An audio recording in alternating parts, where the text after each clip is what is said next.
had just finished my shift at the local pizzeria Domino's when my manager asked me to make one last delivery. It was well past midnight, and I was exhausted, but I couldn't refuse.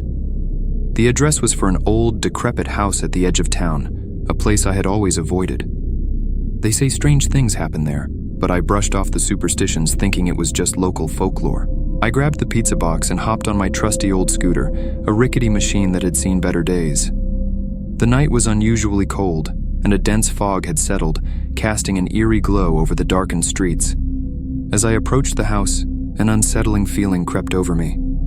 The place looked even more ominous in the moonlight. I rang the doorbell and a long silence followed. Just when I was about to turn and leave, the door creaked open.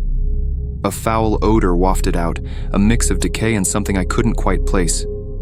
Standing in the dimly lit doorway was a figure shrouded in shadows, their face obscured. "Here's your pizza," I stammered, holding out the box. "That'll be $1550. The figure remained motionless, and I felt a chill run down my spine. Suddenly, a raspy voice emerged from the shadows, sending shivers through my body.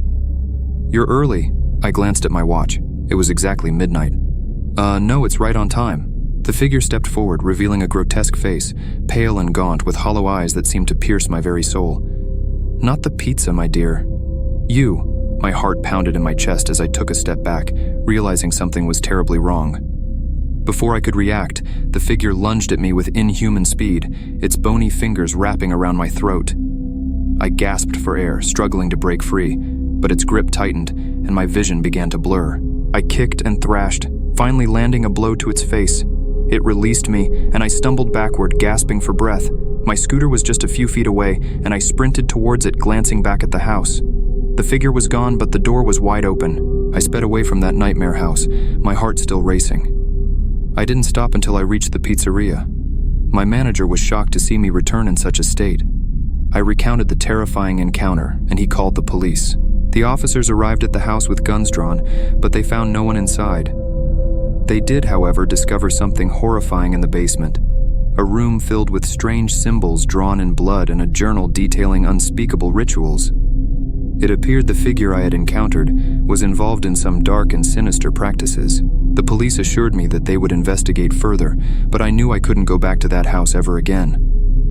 My once mundane job as a pizza delivery guy had transformed into a nightmare, and I couldn't shake the feeling that whatever lurked in that house was still out there, waiting for another unsuspecting victim.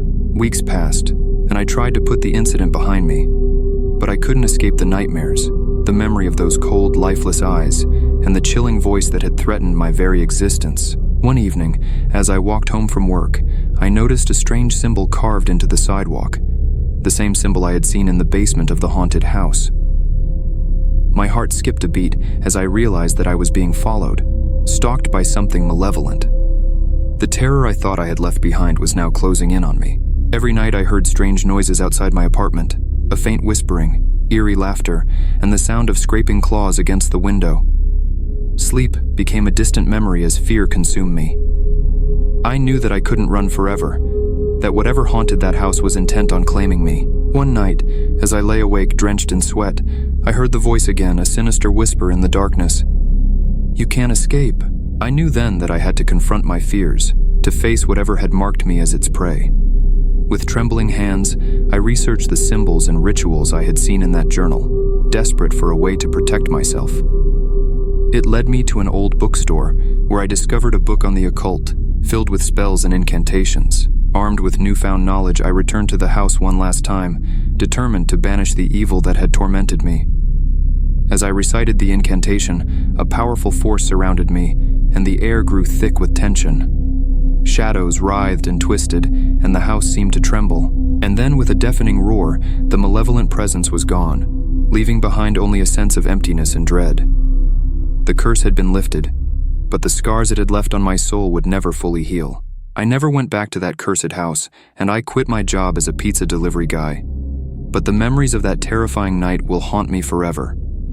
I learned the hard way that sometimes, the stories we dismiss as superstitions and folklore are rooted in a horrifying reality that we can't begin to comprehend.